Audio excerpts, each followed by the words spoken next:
Nasdem lempar bola panas, mau cabut dukungan terhadap Anies ya.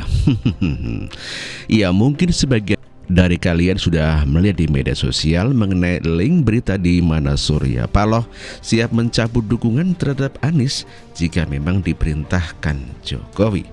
Saya tidak tahu apakah informasi sulit itu benar atau tidak, tetapi banyak yang merespon dan menanggapi.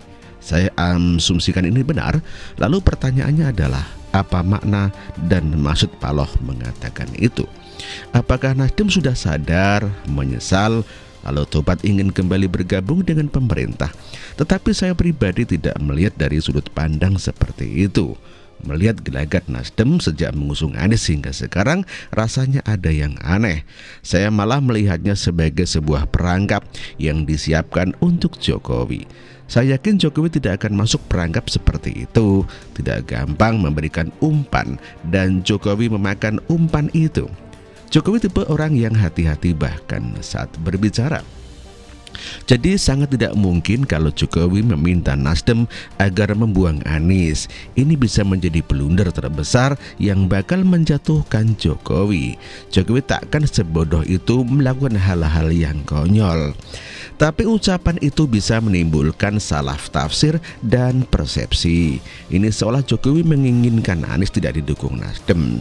Ini bisa dimaknai dengan Nasdem tak mau pisah dari pemerintah, tetapi pemerintah yang mau berpisah dari Nasdem. Dengan mengatakan siap mencabut dukungan bila diminta, artinya Nasdem dianggap seolah dipaksa untuk tinggalkan Anies.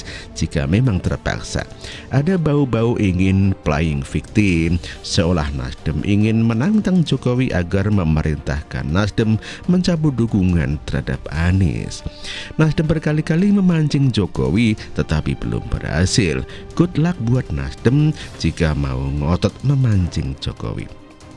Iya, langkah catur Jokowi dilakukan dengan sangat hati-hati, tak gegabah dan sembrono seperti Nasdem yang kebelet mengusung Anies Baswedan.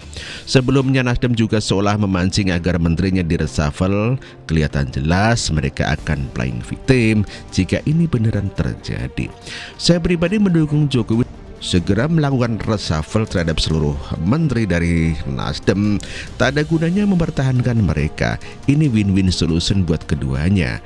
Nasdem bisa fokus mengusung Anies, memoles Anies sebagai antitesis Jokowi, bisa ngegas ala kelompok sakit hati dalam strategi politiknya. Rakyat pun bisa paham kalau Nasdem sudah berubah haluan.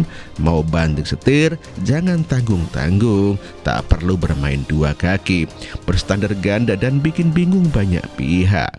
Di sisi lain, Jokowi bisa menempatkan menteri yang memang sejalan dengan visi pemerintahan. Tak perlu lagi ada orang yang seperti duri di dalam daging. Lagi pula, saya melihat berita-berita mengenai Anies dan calon koalisinya cenderung mulai redup. Mungkin banyak yang menilai koalisi itu tidak akan deal dan diresmikan. Terlalu banyak drama tarik ulur yang sebenarnya mengindikasikan adanya konflik di internal. Ya, banyak ego yang harus ditampung dan difasilitasi. Jadi saya rasa sudah saatnya Jokowi melempar bom atom biar koalisi ini hancur sekalian. Mumpung selama ini saya melihat Nasdem juga sering lempar bola panas ke Jokowi. Sekalian saja semua bola panas itu dikumpulkan menjadi satu, lalu dijadikan bom atom saja dan lempar balik. Apakah kalian tahu apa yang paling bikin Nasdem frustasi? Jawabannya adalah diamnya Jokowi. Nasdem memancing tapi Jokowi bergeming seolah tidak melihat apa-apa. Nasdem melempar bola panas tapi Jokowi biarkan saja sampai bola itu mati dan mendingin. Saya berpikir Anies masih belum kunjung dideklarasikan oleh PKS dan Nasdem karena sedang menunggu Jokowi dan langkah PDIP. Mungkin mereka sedang mengukur peluang jika lawan Anies adalah yang kuat, bisa jadi koalisi bubar dan bandar mundur teratur. Kalau lawan Anies adalah yang lemah, bandar akan masuk dan koalisi bisa terjalin.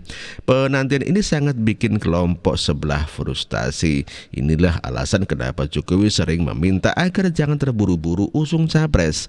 Megawati juga santai, tak tergiur godaan untuk mengumumkan capres meski sudah ada namanya. Mereka sepertinya tahu Nasdem dan kawan-kawan sedang menunggu, sekalian bikin mereka menunggu sampai frustasi. Yang lemah akan menunggu langkah dari yang kuat bisa melangkah kapanpun tanpa perlu menunggu langkah dari yang lebih lemah terlebih dahulu. Bagaimana menurut Anda? Demikian artikel ini ditulis oleh X Hardi. Terima kasih.